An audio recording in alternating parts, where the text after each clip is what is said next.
Hi, my name is Megan Melton. I'm doing a reflection over Bats at the Library.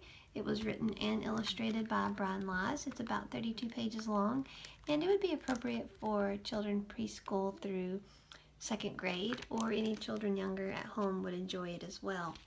The book starts out with the bats, and they're all just sitting around. And it says, "We feasted, fluttered, swooped, and soared, and yet we're still a little bored."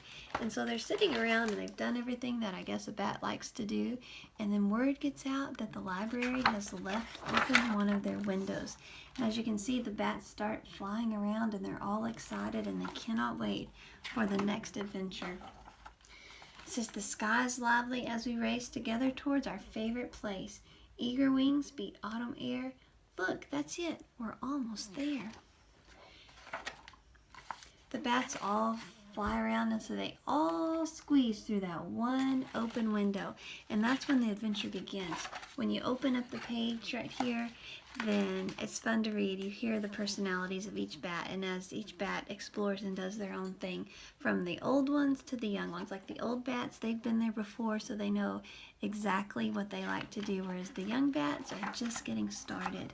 And throughout the story, you see that they're, on this picture, they're hanging from the lamp. And this one's cute too. They're making shadow puppets using the projector, and then just playing tag throughout the library, just having fun being the young ones. This is cute. They also make copies of themselves, and they play in the water fountain. And then right here is a pop-up storybook, and they're all just sticking out the windows and having a good old time playing in that pop-up book. But then eventually they all come back together.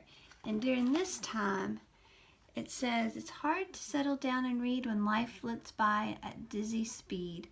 But story time is just the thing to rest and play, exhausted wing." And if we listen, we will hear some distant voices drawing near. Louder, louder, louder still. They coax and pull us in until everyone, old bat or pup, has been completely swallowed up and lives inside a book instead of simply hearing something read. That is the part I love, because this is where the imaginations come alive. Each bat has its favorite book or story that it likes to hear, and it imagines itself that character in that story. Each of these pages shows a bat in a different story. Like here's a bat that's a king or queen. Then there's the cowboy bat. Then there's even the spooky bat who has the haunted house. There's the Little Red Riding Hood bat. And as you go through there, you can just see the different stories, and each bat has put themselves into it. But then all good things come to an end. They realize how late it's getting, or early should I say, as the sun starts coming up. And so now they all must go. And they start flying out of the library. And it says, "Through the window into the sky. It's much too late. We've got to fly. But maybe a librarian will give us bats this chance again and leave a window open wide and let us share the world inside."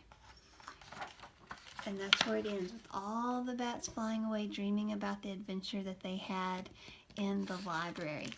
This book's really sweet because the bats are bored with, their everyday life, but the library gives them a new outlook on things. It allows them to be something that they're not, and to imagine a new world, to have fun.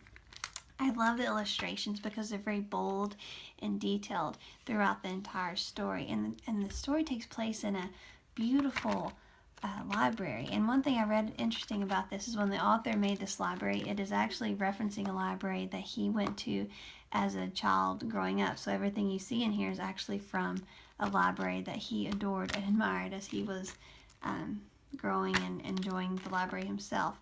As I read it, you probably heard the rhyming verses, which I like because it allows you just to keep on, and it keeps the reading fun, and it kind of keeps like a beat going, and truly allows the different personalities of each bat to come alive, and you hear them as they talk about their adventure and what they're doing and what's exciting.